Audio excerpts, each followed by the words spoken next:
dernier P, c'est-à-dire celui de la place, appelée aussi distribution.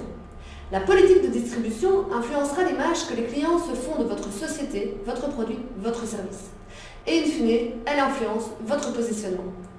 La politique de distribution doit permettre à l'entreprise de mettre en place le meilleur moyen d'acheminer son produit ou son service à sa clientèle. Il s'agit donc de l'organisation de la mise à disposition de votre produit, votre service, à un intermédiaire ou à un consommateur final.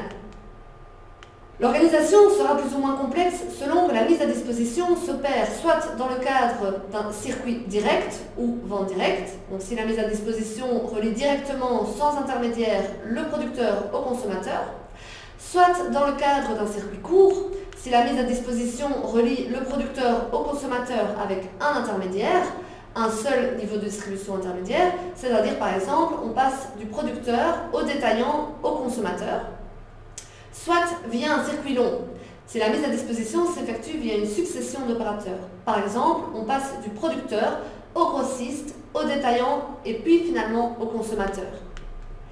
Il y a de nouveau lieu de se poser une série de questions afin d'établir sa stratégie de distribution.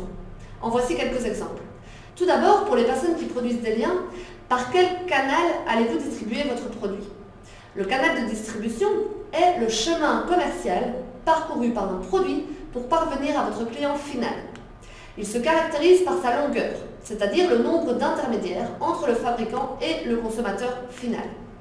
Une autre question, c'est de savoir comment choisir le bon canal. Le bon canal sera choisi en fonction d'une bonne concordance avec votre positionnement. Donc le choix de votre canal de distribution va principalement dépendre de trois choses, c'est-à-dire tout d'abord, ça va dépendre de la rentabilité, ensuite, ça dépendra de l'efficacité de la distribution, et enfin, ça peut dépendre d'autres critères plus personnels. Par exemple, est-ce que vous avez réellement envie de vendre dans ce type de magasin, oui ou non ? Une autre question à se poser est de savoir comment est-ce que vous allez vendre. Est-ce que vous allez adapter votre mode de distribution aux habitudes de vos clients ? Par exemple, est-ce que vous allez proposer des achats sur catalogue, sur référence, après essai, après démonstration, à domicile, après devis, etc., etc.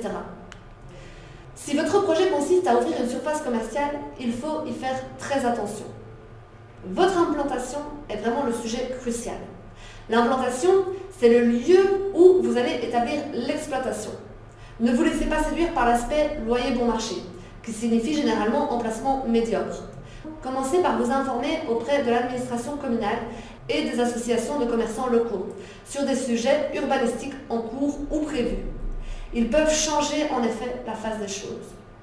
D'autre part, vous devez tenir compte des autorisations que vous devez peut-être obtenir pour vous installer à tel ou tel endroit.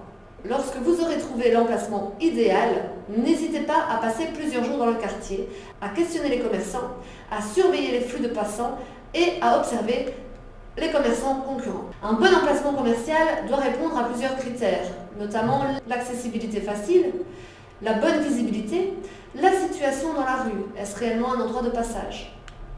L'estimation de la surface de vente minimum est indispensable. Le cas échéant, où seront situés vos points de vente ? Est-ce que vous allez vendre peut-être en dépôt ?